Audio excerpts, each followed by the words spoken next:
안녕하십니까, 정인태입니다. 허경영 피해자 오원복 공소장 공개, 범죄 혐의 경로, 자세히 기록. 정말, 이 결단이라는 것이 이렇게 중요하구나라는 생각을 하게 되고, 역사는 항상 용기 있는 사람들이 만들어간다. 결국에는 JMS 정명석이도 메이플이라는 이분이 얼굴을 공개하고, 그리고 이분이 이름을 공개하고 정면에서 맞서 싸웠던 거죠. 그러면서 이분이 최근에 결혼도 하고 임신도 하셨다. 그리고 책도 출간했다. 제가 참 눈물을 흘렸는데요. 참 대단한 분이다. 훌륭한 분이다. 이렇게 생각을 했습니다. 그래서 지금 이 슈카이브 김태강이 이자 같은 경우에도 서별공동대표님이 피해자지만 얼굴을 공개하고 지금 싸우고 있고, 심지어는 또 이 심리치료 건강을 위해서 이 또 신날래 TV까지 만들어서 또 많은 피해자들의 심리 치유와 그리고 건강까지 신경 쓰고 있다. 이러고 있는 거죠. 참 대단한 일이 아닐 수가 없어요. 그리고 이 오원복 선생님 같은 경우에도 지금 이 허경영이랑 정면으로 싸우고 있는 거죠. 그러면서 이제 얼굴 공개한다, 이름 공개한다, 지금 이러고 있는 거예요. 그러면서 이 공소장을 공개를 한 거죠. 공소장을 공개했다. 이게 참 어떻게 보면은 살아가면서 40년 동안 대학교 부설에 중고등학교에서 역사 교사를 하셨던 분이면 참 안타깝고 좀 뭔가 드러나지 않길 원할 수 있죠. 저 같은 경우에도 저는 수만 명의 이 제자들을 양성한 사람입니다. 그래서 저의 20대부터 제가 20대에 대학교 평생교육원 강단에 섰어요. 그러면서 많은 사람들을 대상으로 강의를 했고, 그리고 제주도까지 저는 전국을 다니면서 강의를 했던 사람입니다. 뿐만 아니라 뭐 국립특수교육원에 제가 이 강사 활동도 하고, 또 많은 대학에서 강의를 했죠. 뭐 서강대, 숙명여자대학교, 또 강남대학교, 극동대학교, 한국성서대학교, 국립강원대학교, 거기에다가 또 이 많은 그런 또 이 사이버, 그러니까 한성 디지털대학교, 평생교육원에서 주임 교수도 하고, 또 전주 비전대학교에서 객원 교수도 하고, 국립 한국복지대학교 이 특임 교수도 하고, 또 많은 그 또 해외 교육기관에 연루가 돼서 저도 많이 알려진 사람인데도 불구하고 내가 이런 처절한 싸움에서 모든 이름과 그리고 모든 걸 다 공개하고 지금 싸우고 있는 거죠. 그러면서 저에 대해서 심지어는 제가 무슨 중국 여자한테 홀려가지고 국적이 중국 국적으로 바뀌었다, 별의별 입에 담을 수 없는 그런 얘기들 속에서도 무너지지 않고 끝까지 싸운 거죠. 왜냐하면은 목숨을 걸고 싸운다라는 거예요. 그러니까 죽을 각오를 하고 싸운다라는 거는, 이거는 보통 용기가 아니에요. 죽을 각오, 죽을 각오. 그러니까 죽음을 넘어서게 되면은 죽음이 두렵지가 않거든요.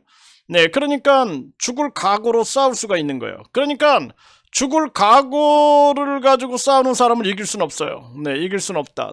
그래서 저는 삶과 죽음을 들면서 그렇게 살아왔고, 해외에서도 3번씩이나 독극물로 살해를 당하는, 그러니까 살해를 당하는 그런 위기 속에서도 죽지 않고, 오죽하면 사람들이 우스갯소리로 뭐 불사조냐 막 이런 얘기를 했는데, 그 정도로 투철한 의지를 가지고 이제 싸웠고, 그렇게 독사를 3번 당했기 때문에 지금도 제가 건강이 이렇게 안 좋은 측면이 있어요.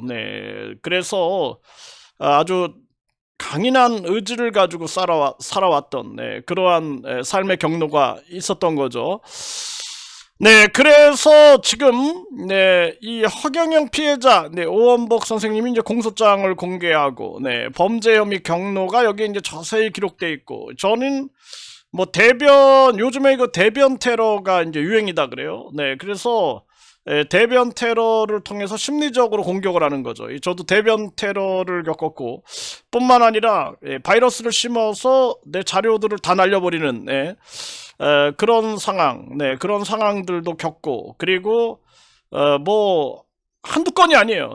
컴퓨터 고치러 다니는 게 내 일이었습니다. 컴퓨터를 고치러 다니는 게 교묘하게 나한테 이메일을 보내가지고, 피해 자료입니다, 이렇게 해놓고 이제 하면은 바이러스에 감염시켜버리는 거예요. 나는 피해 사례다라고 해서 이제 순수한 마음에 도와주려고 이렇게 했는데 나를 이제 역이용하는 그런 사태들.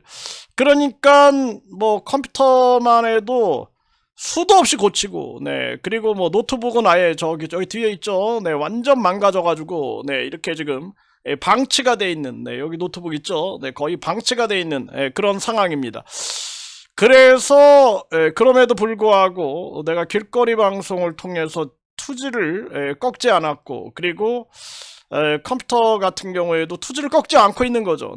언젠가는 모든 것이 다 진실이 드러나게 될 것이다, 이렇게 이제 보고 있는 거죠. 그래서 지금 이 오원복 선생님 같은 경우에는 이제 마지막 이 전쟁을 치르겠다, 이러면서 공소장을 공개를 한 거예요. 그래서 이 허경영이가 이 공소장 내용을 참조해 보면은요, 이자가 여러 차례 선거에 출마한 것을 기회로 수시로 방송에 출연하면서 대중적 인지도를 쌓아가기 시작했다라는 거죠. 그러면서 대중적 인지도를 바탕으로 강연을 하면서 자기를 신적인 존재다, 신인이다, 이렇게 하면서 투시 능력이 있고, 자기의 눈을 바라보거나 손을 대기만 해도 병을 고치거나 상대방의 에너지를 넣어줄 수 있다, 하루에 3번 자기 이름을 부르면 원하는 걸 얻을 수 있다라고 설파했다라는 거예요. 그러니까 이런 완전히 무슨 뭐 만화 같은 이야기가 공소장에 기술되어 있다라는 것 자체가 코미디가 아닐까. 그러면서 이자가 강연을 종로에서 그리고 양주 하늘궁까지 이제 이어나가면서 이자는 이 피고인, 그러니까 치료 행위를 보거나 또는 암 진단을 받고 주변 사람들에게 피고인의 치료 능력에 대한 이야기를 듣거나 뇌에 혹이 발견된 뒤 피고인을 만나보라는 권유를 듣는 등 절박한 심정으로 피고인을 찾아온 피해자들에게 자신의 말을 따르지 않으면 불이익을 받을 것이다 라고 경고하고, 참 기가 막힌 자가 아닐 수 없습니다. 자신에게 복종하면은 기독교의 천국, 불교의 극락과 같은 유사한 개념의 백궁에 갈 수 있다, 이렇게 떠들어댔다라는 거죠. 정말 기가 막힌 그러한 자가 아닐 수가 없어요. 그러면서 이자가 절대적인 지위를 유지하였고, 그리고 도널드 트럼프, 전 미국 대통령과 촬영한 사진을 게시하고 이를 선전하면서 피고인의 사회적 입지가 상당한 것처럼 피해자들에게 인식하면서 피해자들에게 상담비나 축복비, 백궁명패, 대통령 대리권, 건축헌금 대천사 등의 명목으로 돈을 지급받고, 그러면서 이자가 각종 뭐 상담을 한다, 뭐 질병 치료를 한다, 에너지 주입을 한다, 이러면서 일렬로 세워놓고 이 신체를 만져서 추행하는 그러한 짓거리를 해왔다라는 것이, 이것이 공소장에 이제 기술이 되어 있는 거죠. 정말 기가 막힌 일이 아닐 수가 없고, 본인이 신통력이 있다 이러면서 이자가 한거불능 상태에 있는 피해자들, 피해자들에게 안수기도를 해주겠다 그러면서 치료행위를 빙자해서 그러면서 각종 추행을 저질렀다라는 거. 그리고 심지어는 여성의 중요 부위, 중요 부위에 손가락을 넣어서 이 준 유사강간을 했다.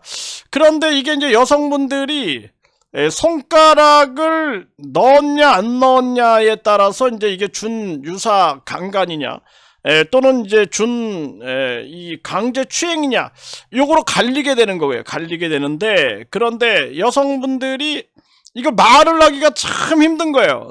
제가 이렇게 그 인터뷰를 하면서 들었던 분들이, 제가 남자니까 또 얘기하기가 참 그렇잖아요. 하지만 이분들이 이렇게 손가락 얘기, 손가락이 들어왔다라는 얘기를 합니다. 정말 기가 막힌 일이 아닐 수가 없어요. 그래서 이 보통 문제가 아니다. 이것도 이제 오원복 선생님이 법정에서 싹 다 얘기할 겁니다. 이거 싹 다 얘기하고, 네, 그리고 이것이, 이 오원복 선생님의 증언이, 네, 아주 무시무시한, 그런 상황이 될 거다. 그리고 이제 기자회견을 통해서 모든 걸 다 밝히겠다라는 거죠. 그러니까 그, 메이플 같은 경우에는 아예 성폭행을 당하지 않습니까? 성폭행을. 그런데도 지금 아주 당당하게 결혼도 하고 임신도 하고 책도 쓰고, 그러니까 그게 부끄러운 게 아니에요. 네, 부끄러운 게 아니라 이 누구나 당할 수 있어요. 네, 저도 사기를 당해가지고 아주 고생을 했는데 순식간에 당할 수 있어요. 네, 그러니까 믿은 게 죄야, 믿은 게. 네, 믿은 게 죄라니까. 네, 그래서 착한 게 죄고 믿은 게 죄거든요. 네, 그래서 결국에는 이제 오원복 선생님이 이 부분을, 네, 이 재판도 싹 다 공개해달라. 네, 그러면서 기자회견을 하겠다. 네, 기자회견 때 얼굴도 싹 다 공개하겠다. 이러고 있는 거죠. 네, 그렇게 되면은 이 공소장을 받아들고 많은 기자들이 몰려오지 않겠느냐. 저는 그렇게 보고 있습니다. 네, 그래서 이제 3월 17일, 네, 17일 재판에 오원복 선생님이 반드시 이 재판정에 등판해야 된다. 저는 그렇게 보게 되고요. 그리고 뿐만 아니라 양주경찰서, 네, 양주경찰서에서 이 오원복 선생님을 기소 의견으로 송치했다. 이렇게 했는데, 네, 부실수사 결정적 증거가 나왔다라는 거죠. 녹취록. 정말 기가 막힌 겁니다. 그 녹취록만 들으면 그냥 무죄야. 네, 이런 상황이에요. 그렇게 되면 거꾸로 양주경찰서가 이제 책임져야 하지 않느냐. 이런 상황으로 가고 있는 거죠. 네, 그리고 국가 배상까지 갈 수 있는 상황. 네, 이런 상황으로 가지 않겠느냐. 저는 그렇게 보고 있는 것입니다. 이 보통 문제가 아니에요. 정말 심각한 그러한 문제이고, 이 허경영이 이자는 지금 계속해서 보석이 기각되고 있고 국민참여재판도 기각되고 있는 거죠.